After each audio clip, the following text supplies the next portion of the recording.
ব্যবধানের উপরে না এই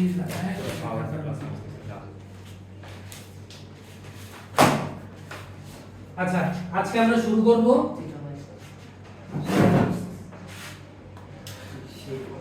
দেখো আজকে আমরা শুরু করব হচ্ছে নিষ্ক্রিয় বিন্দু বা নিরপেক্ষ বিন্দু থেকে, ঠিক আছে? লেখো নিষ্ক্রিয় বিন্দু বা নিরপেক্ষ বিন্দু। নিষ্ক্রিয় বিন্দু নিষ্ক্রিয়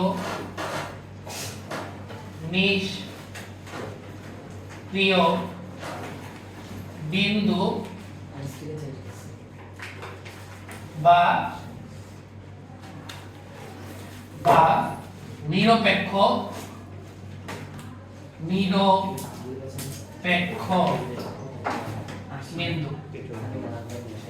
নিষ্ক্রিয় বিন্দু বা নিরপেক্ষ বিন্দু এটাকে আমরা বলবো হচ্ছে নিউট্রাল পয়েন্ট। কি পয়েন্ট? Neutral point. এটার নাম আমরা দিব হচ্ছে নিউট্রাল পয়েন্ট। নিষ্ক্রিয় বিন্দু বা নিরপেক্ষ বিন্দু এটাকে আমরা নাম দিব হচ্ছে নিউট্রাল পয়েন্ট, ঠিক আছে? আচ্ছা, তাহলে নিউট্রাল পয়েন্ট বা নিষ্ক্রিয় বিন্দু জিনিসটা আসলে কি? যে বিন্দুতে আমার লব্ধি তড়িৎ প্রাবল্যের মান শূন্য হবে, অর্থাৎ যে বিন্দুতে আমার কোনো তড়িৎ বলরেখা থাকবে না, ওই বিন্দুকে আমরা নিষ্ক্রিয় বিন্দু বা নিরপেক্ষ বিন্দু বলবো। দেখো যে বিন্দুতে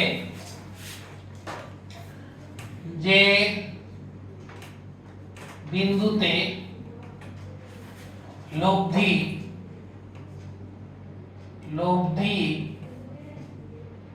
তড়িৎ প্রাবল্যের মান শূন্য, অর্থাৎ যে বিন্দুতে কোনো তড়িৎ বলরেখা থাকবে না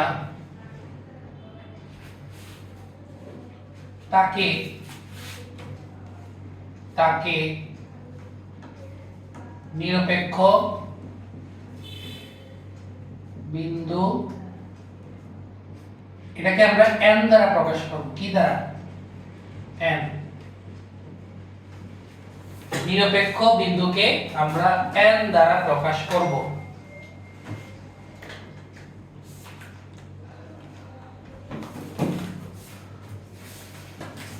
ঠিক আছে? নিরপেক্ষ বিন্দুকে আমরা কি দ্বারা প্রকাশ করব? n দ্বারা আমরা প্রকাশ করব। যারা তড়িৎ বলরেখা বুঝছো তাদের জন্য আজকের ক্লাস খুবই সহজ, ঠিক আছে? আমরা এখানে এই নিরপেক্ষ বিন্দু বা নিষ্ক্রিয় বিন্দু, এখানে আমরা চারটা কেস আমরা পড়ব এবং চারটা কেস থেকে সৃজনশীল আমার কোশ্চেন আসবে এখান থেকে, ঠিক আছে? তো আমরা চারটা কেস একটার পর একটা আমরা দেখব, ঠিক আছে? প্রথম কেস নাম্বার 1। আমার মেইন কাজটা কি? আমার মেইন কাজটা হচ্ছে নিরপেক্ষ বিন্দু বের করা। এই পুরো সিস্টেম থেকে কি বের করা? নিরপেক্ষ বিন্দু, মানে এমন একটা বিন্দু বের করা যে বিন্দুতে লব্ধি তড়িৎ প্রাবল্য কত হবে? শূন্য হবে বা কোনো বলরেখা থাকবে না। Case number 1। কেস নাম্বার 1 হচ্ছে সমধর্মী ও ভিন্ন পরিমাণের দুটি আধানের ক্ষেত্রে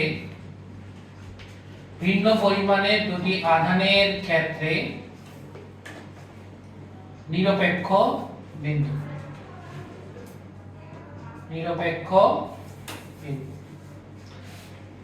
সমধর্মী ও ভিন্ন পরিমাণে দুটি আধানের ক্ষেত্রে আমরা নিরপেক্ষ বিন্দু বের করব।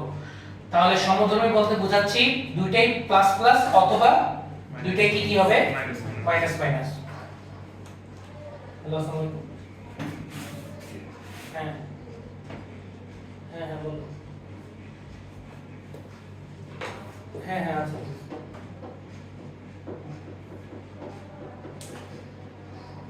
রেকর্ডিং এর জন্য দেখো সমধর্মী ও ভিন্ন পরিমাণে দুটি আধানের ক্ষেত্রে আমরা নিরপেক্ষ বিন্দু বের করব। তাহলে আমরা হয় দুটো প্লাস প্লাস হবে না হয় দুটো কি হবে মাইনাস মাইনাস। এখন আমরা যেটা প্লাস প্লাস নিলাম মনে করো এটা হচ্ছে প্লাস q1 আর এটা হলো ছোট নিলাম, ভিন্ন পরিমাণ বলছে না, ভিন্ন পরিমাণ বলছে, তাহলে একটা বড় চার্জ আর একটা হচ্ছে ছোট চার্জ। এখন আমাকে বলো বড় চার্জের যেহেতু মান বড় আলটিমেটলি তার বড় রেখার সংখ্যা কি হবে বেশি হবে না, অর্থাৎ এটা বেশি বিস্তৃত থাকবে জিনিসটা। তো বেশি বিস্তৃত থাকলে কি হচ্ছে এখান থেকে বড় রেখা বের হবে, এখান থেকে বড় রেখা বের হবে, এখান থেকে বের হবে, এখান থেকে বের হবে, এখান থেকে বের হবে। খেয়াল করো প্রত্যেকটা থেকে আমরা কিন্তু বের হচ্ছে বড় রেখা। কিন্তু এখান থেকে যখন বের হওয়ার চেষ্টা করবে খেয়াল করো এখানে একটা পজিটিভ চার্জ আছে, তাহলে পজিটিভ চার্জকে কি করবে বিকর্ষণ করবে, ফলে বড় রেখাগুলোর আকৃতি চেঞ্জ হয়ে যাবে। অর্থাৎ এখানে যখন বড় রেখা বের হতে যাবে যখন দেখবে সামনে একটা পজিটিভ চার্জ আছে বড় রেখাগুলো অটোমেটিক্যালি বেঁকে যাবে। এটা যদি আমি কন্ডিশন রাখি অটোমেটিক্যালি কি হচ্ছে দেখো বেঁকে যাচ্ছে না।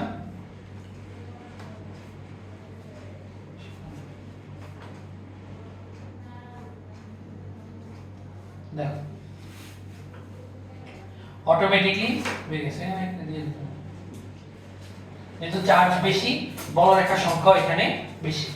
আর এখানে কি হবে যেহেতু চার্জ কম বড় রেখার সংখ্যা কি হবে কম হবে। তাহলে এখানে মনে করো একটা বের হলো, দুইটা, তিনটা, চারটা, মনে করো এখান থেকে একটা বের হয়েছে, এখান থেকে আর এখান থেকে মনে করো একটা বের হয়েছে, এখান থেকে। যেহেতু তার চার্জের মান কম বড় রেখার সংখ্যা কম, এখানে চার্জের মান বেশি বড় রেখার সংখ্যা বেশি।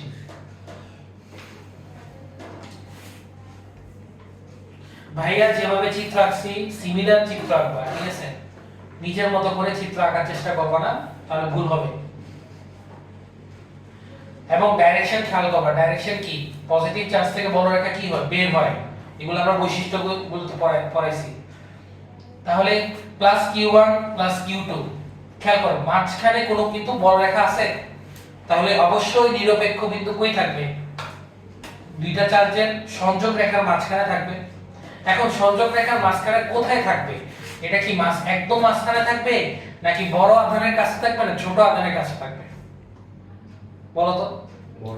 খেয়াল করো বড় আধানের বড় রেখা কিন্তু বিস্তৃত বেশি, তাহলে আলটিমেটলি বড় আধানের যদি কাছে নিরপেক্ষ বিন্দুকে আমি পাবো বড় রেখা আছে, তাই না? আবার খেয়াল করো ছোট আধানের বড় রেখার সংখ্যা কম, তার বিস্তার কম, বিস্তার যেহেতু কম তাহলে শেষ পর্যন্ত নিরপেক্ষ বিন্দু অবশ্যই ছোট আধানের কাছে থাকবে। কথা বোঝা গেছে কিনা? তাহলে তাদের সংযোগ রেখার মাঝখানে থাকবে এবং ছোট আধানের নিকটবর্তী থাকবে, ছোট আধানের কাছে আমরা নিরপেক্ষ বিন্দুটা পাবো। খেয়াল করো তাহলে ছোট আধান এখানে মনে করো এখানে যদি একবার ধরে রাখি তাহলে এটা আমরা m বিন্দু, তাহলে এটাই হচ্ছে আমার নিরপেক্ষ বিন্দু। তাহলে আমরা লিখতে পারি যে এই ক্ষেত্রে নিরপেক্ষ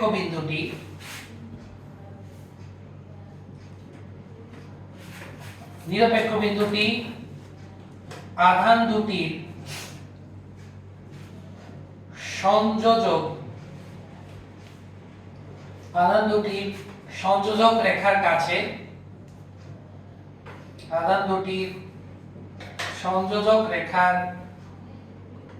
সংযোজক রেখার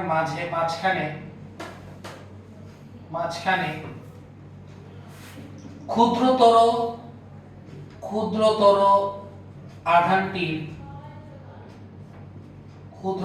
আধানটির নিকটবর্তী হবে। শেষ, এটাই কেস 1।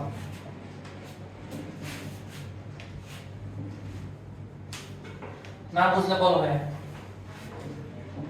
বড় আধান থেকে দূরে এবং ছোট আধানের কাছে।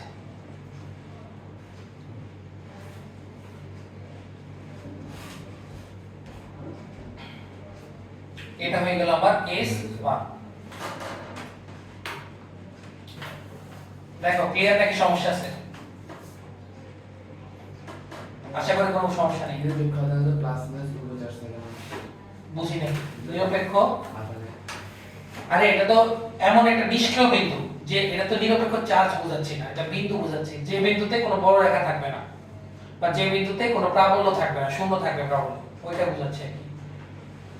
তুমি মানে হচ্ছে তুমি যদি এই নিষ্ক্রিয় বিন্দুতে যদি একটা টেস্ট চার্জ রাখো, মানে টেস্ট চার্জ আমরা কত ধরি +1 কুলম্ব না, টেস্ট চার্জ যদি রাখো +1 কুলম্ব চার্জ যদি রাখো, তাহলে এই চার্জ কোনো বল অনুভব করবে না, সেখানে মাঝের এই বিন্দুতেই থাকবে, সে সামনে যাবে না, সে বিকর্ষণও লাভ করবে না, আকর্ষণও লাভ করবে না। এটাই কথা বুঝা গেছে? তাহলে কেস 2 লেখো যে সমধর্মী ও সমপরিমাণের দুটি আধানের ক্ষেত্রে, এটা জাস্ট ভিন্ন জায়গায় সমপরিমাণ হবে। 2 হচ্ছে সমধর্মী ও সমপরিমাণের দুটি আধানের ক্ষেত্রে নিরপেক্ষ বিন্দু। আমি চিত্রটা মুছে দেই, আমি এই চিত্রটা মুছি খালি একটা ধরেই করব।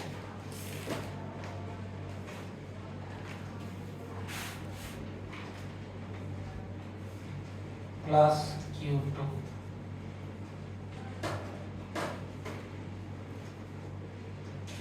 আচ্ছা কেস 1 এ একটা কথা লেখো, কেস 1 এ একটা কথা লেখো যে Q1 মডুলাস অফ Q1, আমি লিখে দিই উপরে একটু কেস 1 এ লেখো modulus of Q1 is greater than modulus of Q2।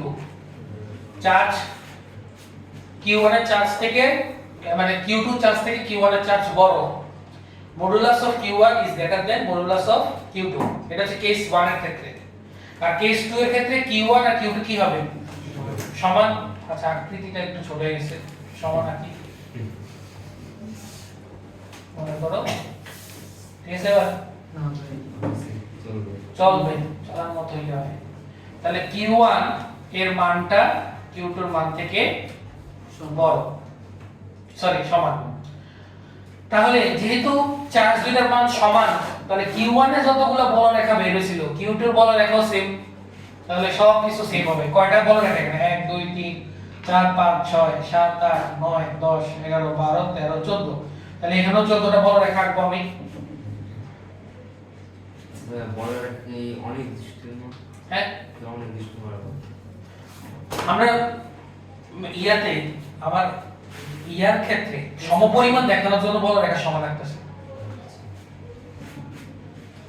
তাহলে 1 2 3 4 5 6 7 8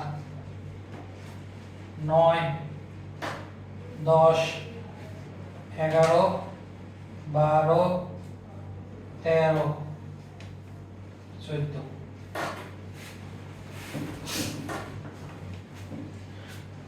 বলরেখা দুই ক্ষেত্রে আমি সমান আছি।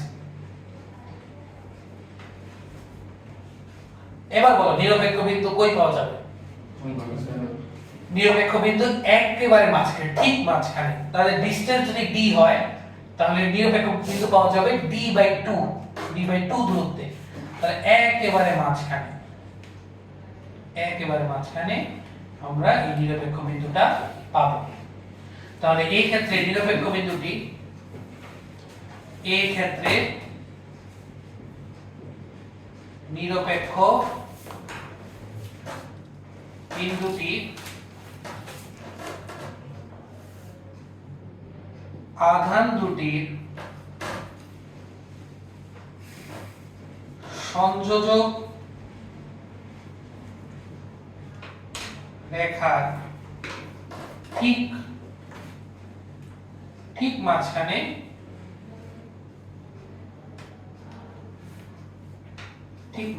হবে। এই ক্ষেত্রে নিরপেক্ষ বিন্দুটি আধার দুটির সংযোজক রেখা ঠিক মাঝখানে হবে। চিত্র উঠাবা, কেস 2 এর চিত্র উঠাবা। চিত্রগুলো ইম্পর্টেন্ট, চিত্র দেখলে তুমি বুঝবা নিরপেক্ষ বিন্দু কই আছে।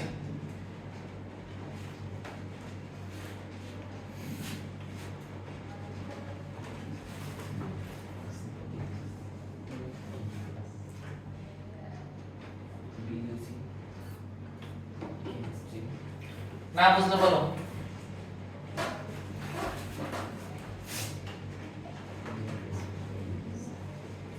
নিরপেক্ষ বিন্দুটি আধার দুটির সংযোজক রেখার ঠিক মাঝখানে আমরা এটা পাবো। এটা হয়ে গেল আমার কেস 2। এবার আসো কেস 3। কেস 3 কি হবে বলো? সমধর্মী তো হয়ে গেছে দুইটা, দুইটা সমধর্মী দুইটা ভিন্নধর্মী নিয়ে আলোচনা। এবার ভিন্নধর্মী ও ভিন্ন পরিমাণের দুটি আধানের ক্ষেত্রে, ভিন্নধর্মী ও ভিন্ন পরিমাণের দুটি আধানের ক্ষেত্রে, তো এটা আমরা মুছে দিব, এটা আমরা মুছে দিব। এখানে আমরা লিখব কেস 3, যেটা হচ্ছে ভিন্নধর্মী ও ভিন্ন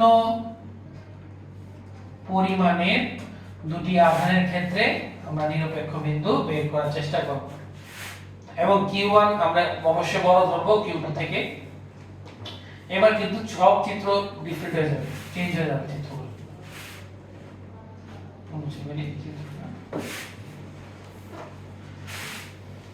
দেখো, ভিন্নধর্মী ও ভিন্ন পরিমাণের দুটি আধানের ক্ষেত্রে আমরা নিরপেক্ষ বিন্দু বের করতে চাই। এটা হচ্ছে আমার কেস 3। তাহলে আমরা এখানে মনে করো Q1 ধরলাম, এখানে মনে করো আমরা -Q2। দেখো ছোট Q1 এর মান অবশ্যই Q2 এর মান থেকে বড়, তাহলে সংযোজক রেখা আঁকলাম, সংযোজক রেখা আঁকলাম। এবার আমরা বলো বড় রেখা কোথা থেকে বের হবে এবং কোথায় প্রবেশ করবে? Q1 থেকে বের হবে, ধনাত্মক চিত্র থেকে বড় রেখা বের হয়, নেগেটিভ চার্জে বড় রেখা প্রবেশ করবে। তাহলে Q1 থেকে বড় রেখা বের হবে, Q2 তে প্রবেশ, Q1 থেকে বের হবে, Q2 তে প্রবেশ, Q1 থেকে বের হবে, Q2 তে প্রবেশ, Q1 থেকে বের হবে, Q2 তে প্রবেশ। ঠিক আছে, এখানে প্রবেশ করবে, মাঝখান দিয়ে আরেকটা যাবে, অবশ্যই যাবে, পরে আসতেছে। তাহলে মনে করো এখান থেকে বের হচ্ছে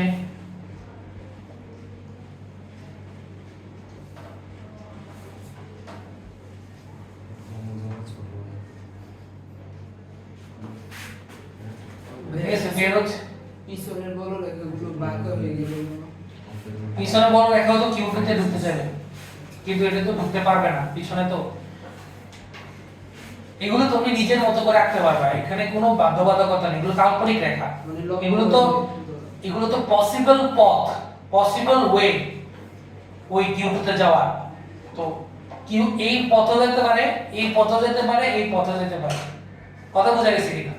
এগুলো হচ্ছে এক একটা সম্ভাব্য পথ। তো সম্ভাব্য পথ তো যে কোনো কিছু হতে পারে, কিন্তু বড় রেখাগুলো বের হবে আর -Q তে বড় রেখাগুলো প্রবেশ করবে। তো মনে করো প্রবেশ করলো, এখান থেকে প্রবেশ করছে, এখান থেকে প্রবেশ করলো, এখানে এক দুইটাই হবে, তিনটা আঁকলাম, এখানে বেশি, কারণ Q1 এর মান বড়, তাহলে বড় রেখা বেশি, Q2 এর মান ছোট, তাহলে বড় রেখা কম। এবং মাঝখানে তো হবে এই সংযোজক রেখা বরাবর তো বড় রেখা প্রবেশ করবে।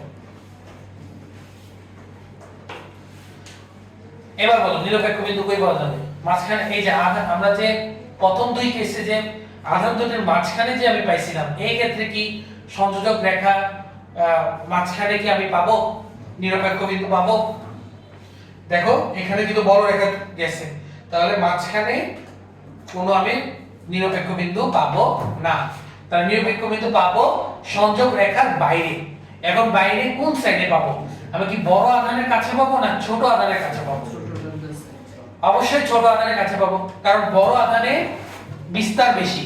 তো বড় আধানের কাছে নিরপেক্ষ বিন্দু পাওয়া কষ্টকর, কিন্তু ছোট আধানে যেহেতু আমার বিস্তার কম, বিস্তৃতি কম, তাহলে আলটিমেটলি নিরপেক্ষ বিন্দু ছোট আধানের কাছে আমি পাবো।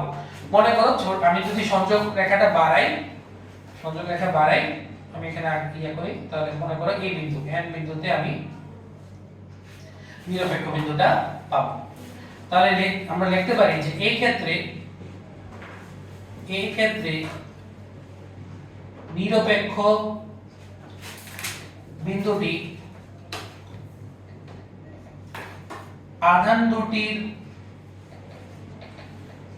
আধান দুটির সংযোজক রেখার বাইরে ক্ষুদ্রতর আধানটির নিকটবর্তী হবে।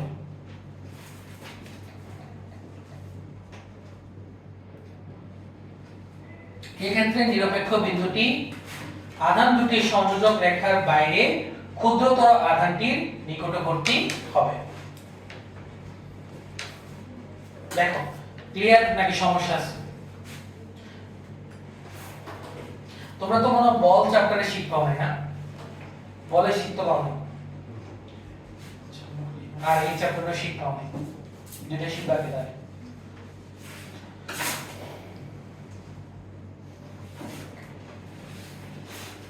দেখো কারো কোনো সমস্যা আছে কিনা? তাহলে বড় আধান সংযোগ রেখার বাইরে ক্ষুদ্রতর আধানে আমি নিকটবর্তী আমি এটা পাবো, নিরপেক্ষ বিন্দুটা আমি পাবো। কথা ক্লিয়ার? ঠিক আছে, কেস 3 শেষ, কেস 4 শেষ, লাস্ট কেস। এটা হবে ভিন্নধর্মী ও সমপরিমাণ।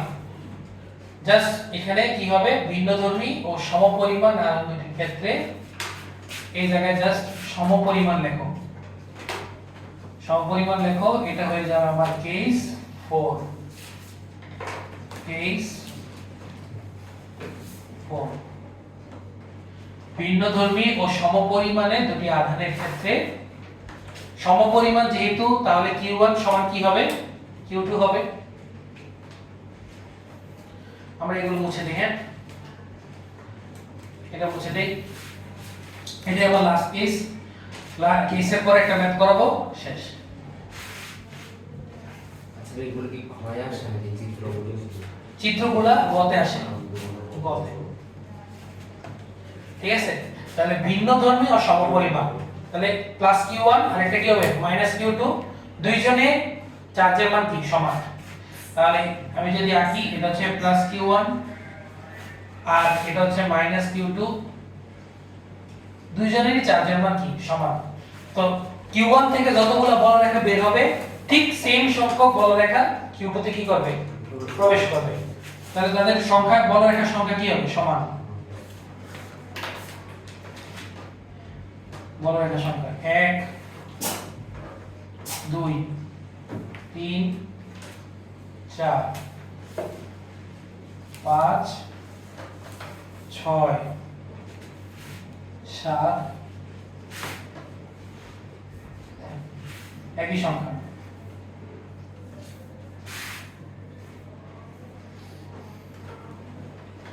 ঠিক আছে, তাহলে প্লাস থেকে বের হচ্ছে মাইনাসে প্রবেশ করতেছে, প্লাস থেকে বের হচ্ছে মাইনাস থেকে প্রবেশ, প্লাস থেকে বের হবে, তাহলে ডাইরেকশন বহির্মুখী, মাইনাসে প্রবেশ করতেছে ডাইরেকশন অন্তর্মুখী। এই যে চিত্র হয়ে গেল।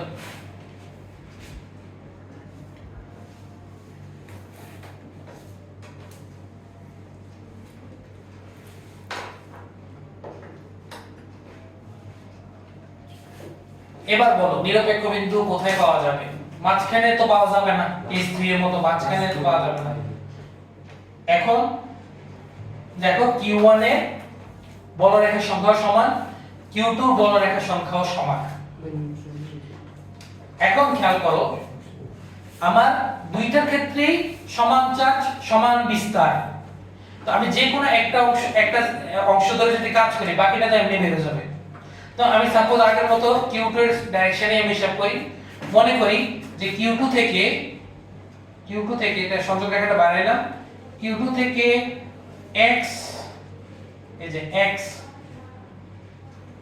x মিটার ডিসটেন্সে x একক ডিসটেন্সে আমি নিরপেক্ষ বিন্দুটা পাবো।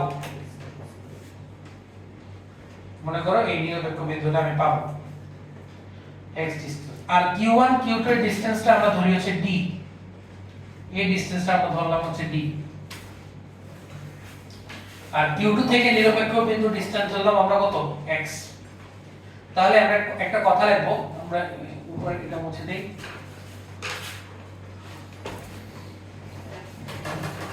তাহলে আমরা লিখতে পারি যে ধরি q2 q2 আধান হতে x একক দূরে নিরপেক্ষ বিন্দু পাওয়া যাবে, নিরপেক্ষ বিন্দু পাওয়া যাবে, নিরপেক্ষ বিন্দু পাওয়া যাবে। ঠিক আছে, তাহলে খেয়াল করো এই যে নিরপেক্ষ বিন্দুতে আমি তো একটা টেস্ট চার্জ বসাই, কি বসাই টেস্ট চার্জ যদি বসাই, তাহলে এই টেস্ট চার্জ q2 এর কারণে q2 আধানের কারণে কি ধরনের বল অনুভব করবে? আকর্ষণ। তাহলে আকর্ষণ হচ্ছে তার ডাইরেকশন, তাই না? এটার নাম দিতে পারি আমরা E2। আর ওই q1 এর কারণে কি অনুভব করবে? বিকর্ষণ। বিকর্ষণ হচ্ছে সংযোগ রেখা বরাবর বাইরে, তাই না? এটা হচ্ছে আমার E1। এবং ওই বিন্দুটা যদি আমার নিরপেক্ষ যদি হইতে হয়, আমার নিরপেক্ষ বিন্দু যদি হইতে হয়, তাহলে E1 আর E2 কি হতে হবে? সমান হতে হবে। তাহলে আমরা E1 সমান কি লিখতে পারি?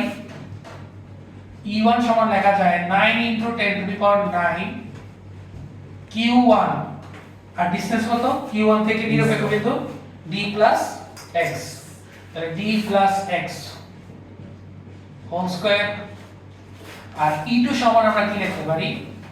9 × 10⁹ q2 ডিভাইডেড বাই এই ডিসটেন্সটা কত? q2 থেকে নিরপেক্ষ বিন্দু x, তাহলে x²।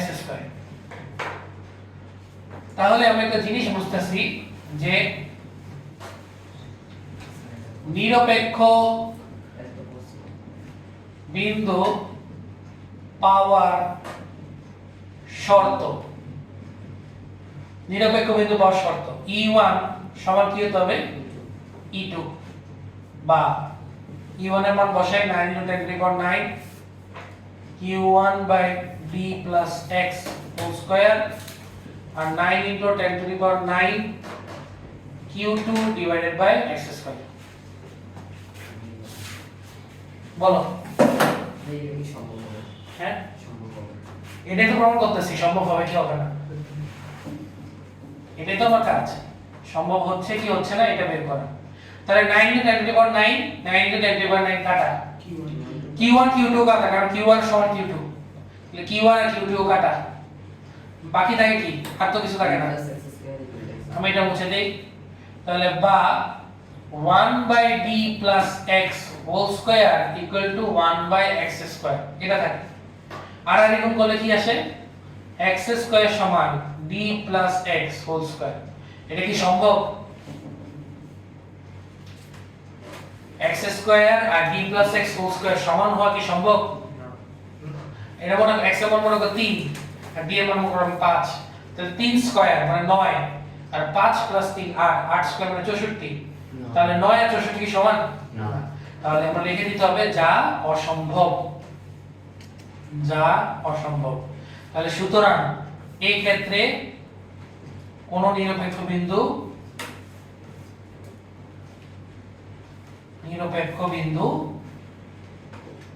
পাওয়া যাবে না।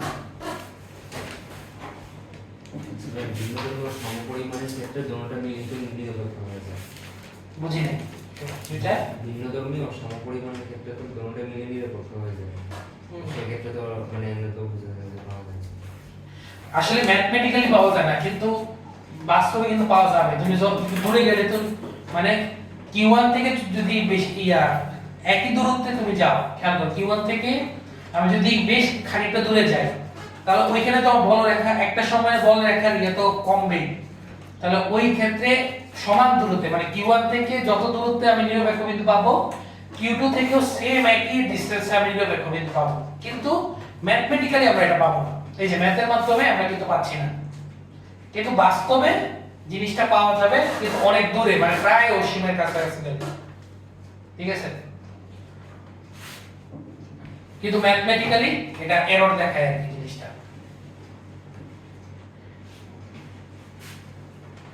বুঝছো? তাহলে এই ক্ষেত্রে কোন কি পাওয়া যাবে না, নিরপেক্ষ বিন্দু পাওয়া যাবে না। শেষ আমার 4টা কেস। সবসময় একদম পরীক্ষার আগ পর্যন্ত আমরা এই 4টা কেস মনে রাখবো। 4টা কেস থেকে কোশ্চেন আসবেই আসবে। ঠিক আছে, আমরা একটা কোশ্চেন সলভ করি, সলভ করলে আমরা কেসগুলোর অ্যাপ্লিকেশনগুলো দেখতে পারবো, আমরা অ্যাপ্লাই কিভাবে করব। তাহলে ভাই এগুলো মুছে দেই, চিত্রটা মুছে দেই, কোশ্চেনটা নিচে দেখি। কোশ্চেনটা নিচে দেখি, লেখো কোশ্চেন 10 কুলম আর এটা দিছে -6 কুলম, মধ্যবর্তী ডিসটেন্স ইজ 0.5 মিটার। তোমাকে বললো যে সিস্টেমটি নিরপেক্ষ বিন্দু নির্ণয় করো। করো তো দেখি পারো কিনা।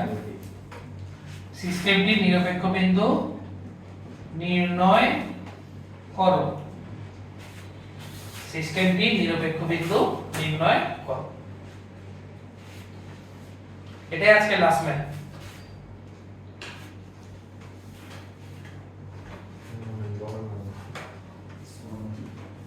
এটা কোন কেস বলো? ভিন্নধর্মী ভিন্ন পরিমাণ, তাহলে কেস 3। তাহলে কেস 3 তে সংযোগ রেখার বাইরে এবং ক্ষুদ্রতর আধানের কাছে মানে -6 এর কাছে, -6 এর কাছে আমরা কি পাবো? নিরপেক্ষ বিন্দু পাবো। শেষ তো?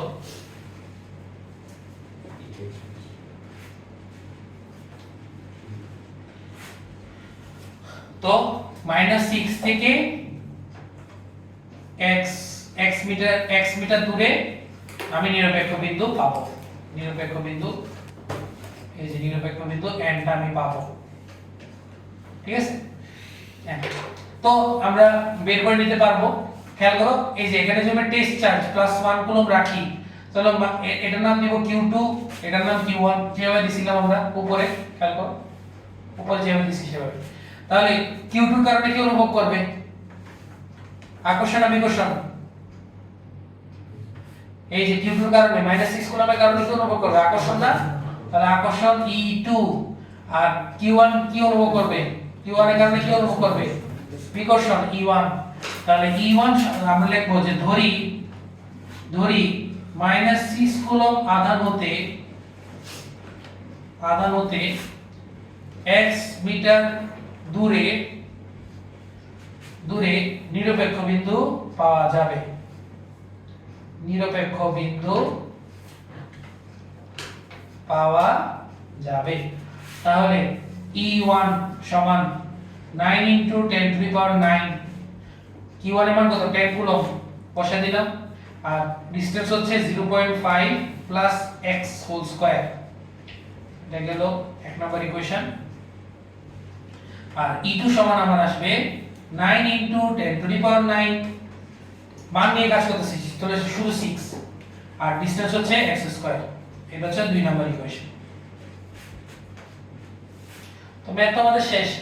নিরপেক্ষ বিন্দু পাওয়ার শর্ত, নিরপেক্ষ বিন্দু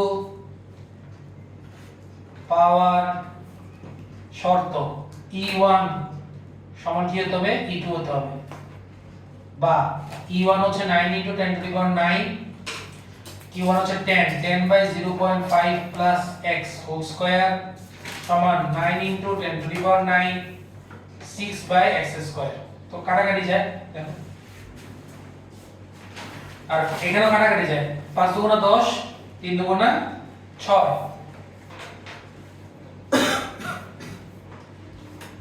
তাহলে আমার কি দাঁড়ায় দেখো তো? আমার দাঁড়ায় 5/0.5 plus x whole square is equal to 3/x square. তো এখান থেকে কিসের মান বের করব? x এর মান। তাহলে তো হয়ে যায় এটা মুছে দেই। এই সাইডে দেখি আমি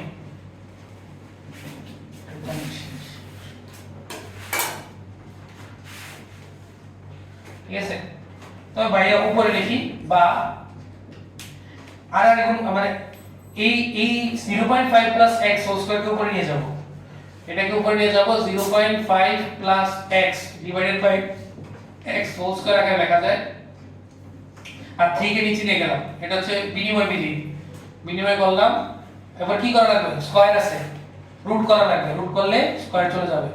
0.5 plus x divided by x কত আসে, plus minus root over 5 root 2 sorry 5/2 1.29। তাহলে আমরা কি নিয়ে কাজ করব, প্লাস নিয়ে কাজ করব, মাইনাস নিয়ে কাজ করব না। x এর মান আমার তো মাইনাস দরকার নাই, প্লাস দরকার। তাহলে 0.5 plus x divided by x equal to 1.29 বা শেষ এখান থেকে x বের করো 1.29x 0.5 x টা ডান পাশে চলে যাবে 0.29x 1.29 থেকে 1 বাদ দিব তাহলে 0.29। সুতরাং x এর মান চলে আসবে 0.5 কে 0.29 দিয়ে ভাগ কত আসে 1.72 মিটার। তাহলে আমাকে লিখে দিতে হবে সুতরাং